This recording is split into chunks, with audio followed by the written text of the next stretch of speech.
Grabe pala manabunot ang mama ni Roberto. Sira ang pagkakaribad ng hair mo, friend. Okay lang yun. Ang mahalaga na bawi namin si Eva. Maraming salamat, Rebecca. Sheila, maraming salamat din sa'yo dahil pinatuloy mo kami sa bahay mo. Well, friends kayo ni Rebecca, kaya friends ko na rin kayo. Pero, dito mo ba talaga plano magstay for life, ha, Felix? Kasi alam mo naman, di bagay kagadahan pa sa kulungan. Huwag kang mag-alala, Sheila. May inaayos na akong pagtataguan ng kaibigan ko. Well, that's good. Daddy, kailan po ba natin makakasama si Mami? Gumagawa na ng paraan si Lola Ophelia mo para makasama natin ang mami mo.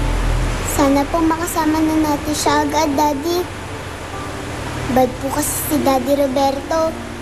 Kahit hindi po sa akin sinasabi ni Mami, alam ko po na sinasaktan siya ni Daddy Roberto.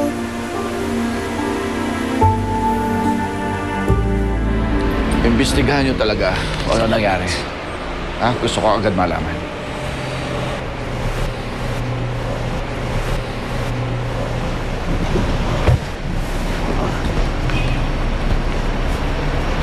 Pa, ano nangyayari dito? Dumating daw dito si Felix, sabi ng mama mo. Mama? Sinaktan ako ng walang yang kriminal na yan. Hayop yung lalaking yun. So malamang natangay na si Eva?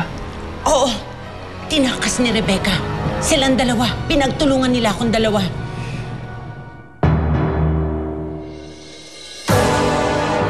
Wala na si Eva. Hindi pwedeng malaman ni Melissa na magkasama na si Felix at ang anak na.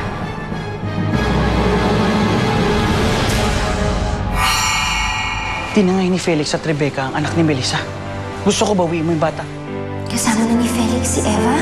Magkasama na ang mag-ama ko? Rebecca, marami ka na naitulong sa akin. But I will not force you to help me. It's just a phone call, Felix. Kailangan ko lang panatilin na nasa linya siya para matrace niyo kung nasaan siya, hindi ba? May problema eh. Bakit? Yung kausap po kanina ni Ma'am sa cellphone. Nasa gitna sila ng dagat. Niloko mo ako? Tatakas ka rin pala? Oo, dahil wala nang dahilan para manatili pa ako dito kasama mo, Roberto.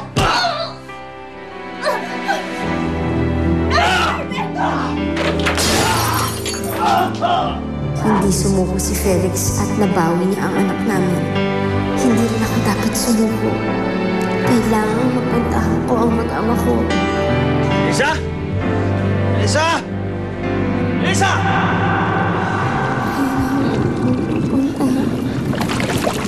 Sina Felix at Eva?